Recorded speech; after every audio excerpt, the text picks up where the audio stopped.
Dave Vellante. We're live at VMworld 2012. We're here at Moscone in the North Hall in the Hang Center. So, okay, sorry, we're back. This is Dave Vellante of wikibon.org. This is siliconangle.tv's continuous coverage of VMworld 2012. We're here in the Hang Center. Stop by, come visit us. This is a panel that we have constructed on flash, and specifically on hybrid flash. In other words, the combination of flash and traditional disk drives. A lot of people have posited that essentially all this tiering, all this granular tiering goes away, and you've got flash up front and a bit bucket in the back, and we're going to talk about that. To my right is Kieran Harty, who's the CEO of Tintri. He's a CUBE alum.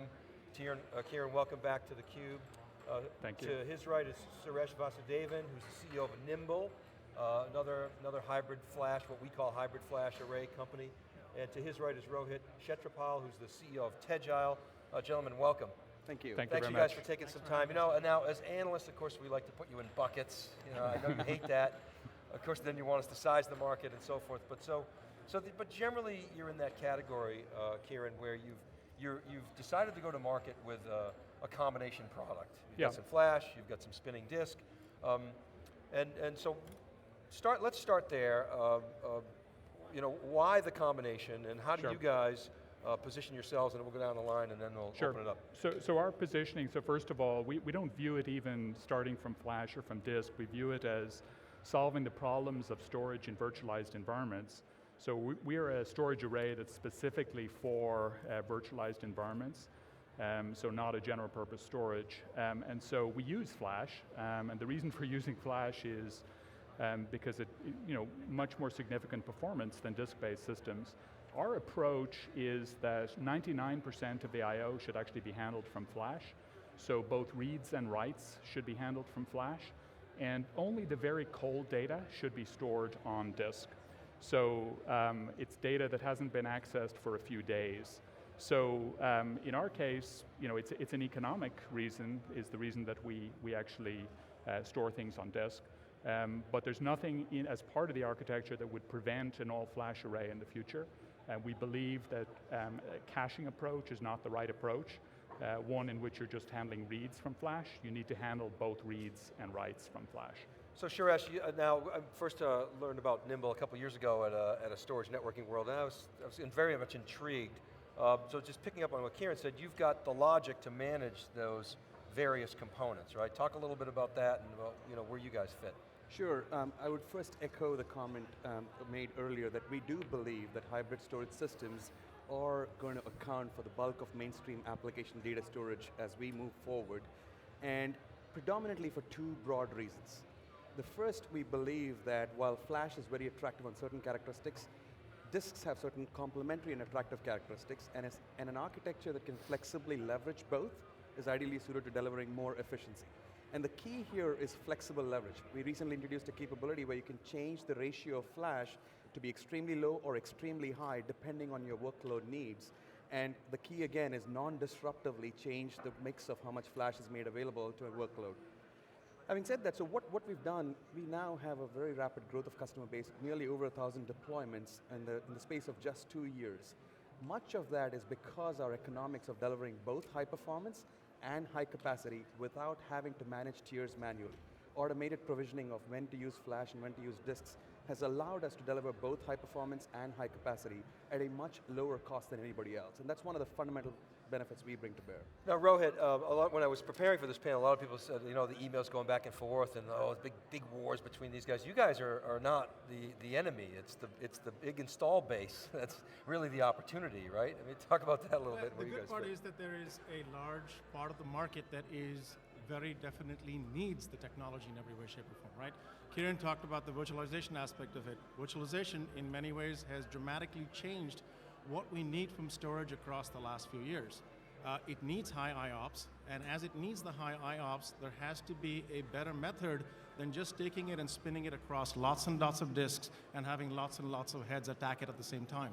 So in essence, what are we all saying together here is that flash, it's been around here for 15 years. What does it do well? It does the caching extremely well. We all know it's extremely fast. But the other aspect of it, it doesn't store the data extremely well.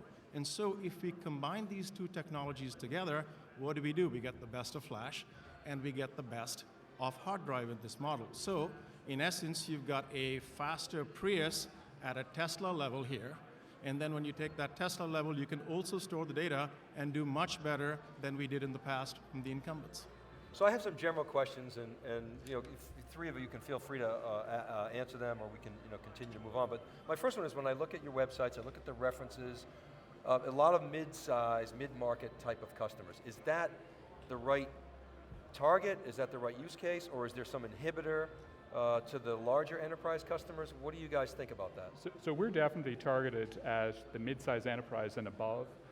What tends to happen with larger enterprises is the sales cycle is longer, so it may take a few years to get significant deployments, but we actually have quite a number of Fortune 500 companies that are using our systems. Large animation studios, some of the biggest companies in the world are actually using the system. And so we're actually been incredibly gratified by how rapidly the technology has been adopted at that enterprise level. We're definitely not an SMB play, we're mid-size enterprise and above. How about you, Suresh? Yeah, I would say of the 600 plus customers, 95% of them tend to fall in the category of mid-sized enterprises. We now have a couple of the world's largest tech companies, one of the world's largest media companies, large banks as well among our customer base. I think for us the key is finding customers who have mission critical needs like the large enterprises, but are budget constrained and less sensitive to being wedded to an incumbent. That is the ideal target profile. Think of it more as a go-to-market route rather than as where the product fits. That's the way we tend to think about it. Yeah. Okay.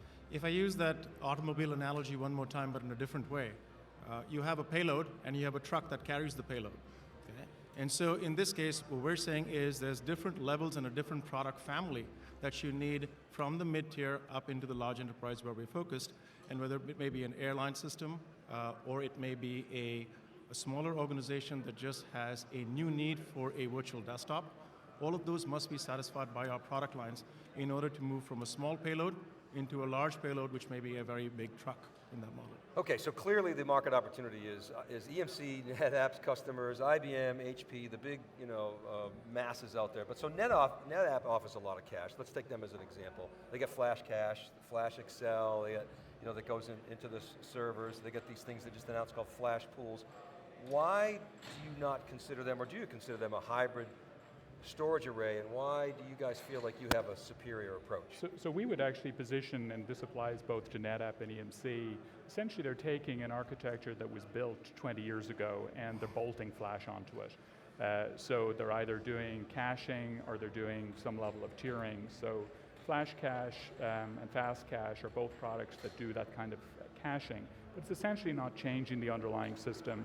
So they're not able to do things like taking advantage of deduplication, compression, also MLC flash. So fundamentally what we believe is you have to start from the ground up. You can't start with an architecture that was designed for disk-based systems. You need to start with an architecture that's built for flash, that's built for multi-core processors, and that's built for virtualization.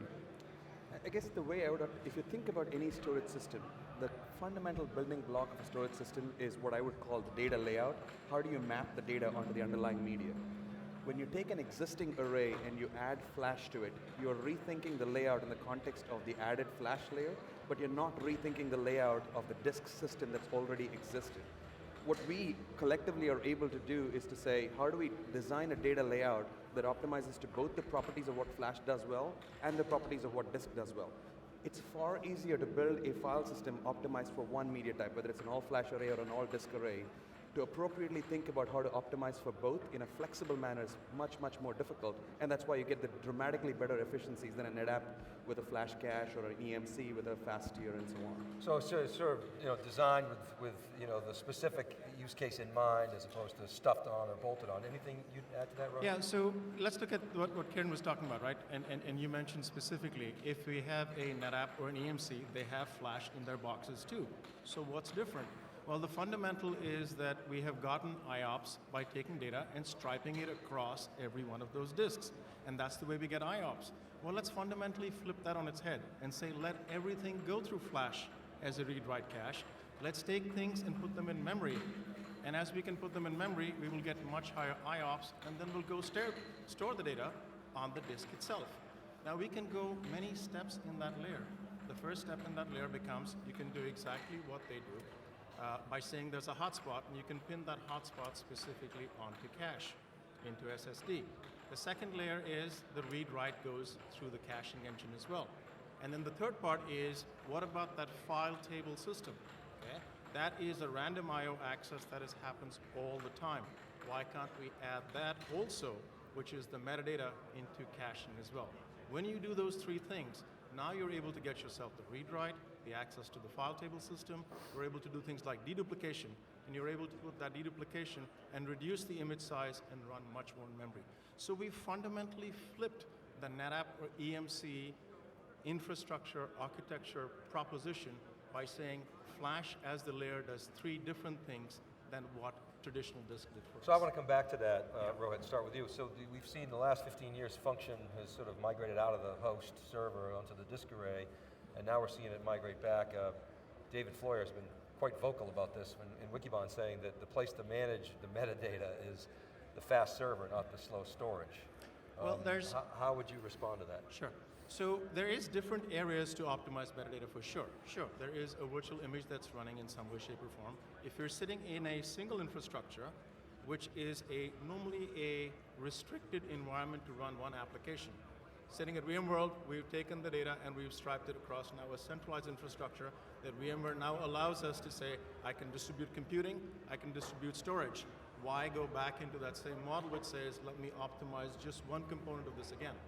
It is a storage infrastructure, it is a server infrastructure.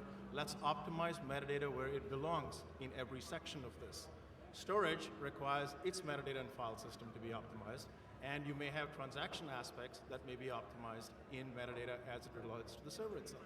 So there's different places for metadata. The good part is we're all understanding metadata and saying it's absolutely key to make the scalability happen. So what about that, Suresh? Can you send hints from the storage to the server to say, Yeah, hey, I guess this is if where I were the to data just should broaden be? that, I would say two things. One, I absolutely believe that flash on the server as a segment, as a use case is going to grow dramatically, not just grow dramatically. And it takes two forms. Applications that are fully contained within the server, where the application data management is now the burden of the application itself, not the flash card, if you will. Then there are mainstream applications where flash on the server will act as a cache, as a read cache, and I think that model works really well as well. I do think in this, increasingly as read caches on the servers get larger and tend to use flash, what you'll see is the storage system becomes burdened far more with handling writes and handling, I would say, things that the server could not contain as a cache itself, right? So it needs to have fast performance, but much more so it needs to be the stable repository where things like data protection, disaster recovery might occur. Yep. In that context, I believe the best people to manage that cache and the metadata are people like VMware, people like Oracle, people like Microsoft, rather than a storage system trying to reach in and say what you should do there. Yeah, And I believe that will happen.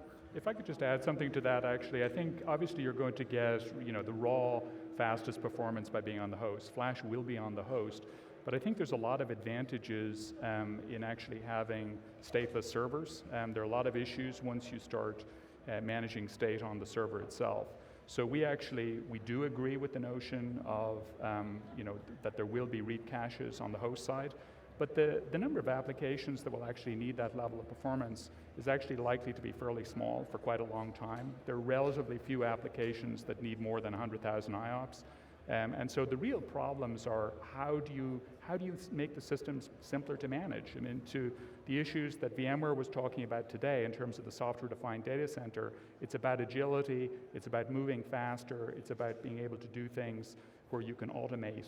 That's where the problems are. It's not just a performance problem on the host side. Well, and you have a particular VMware angle. What about workloads, Kieran?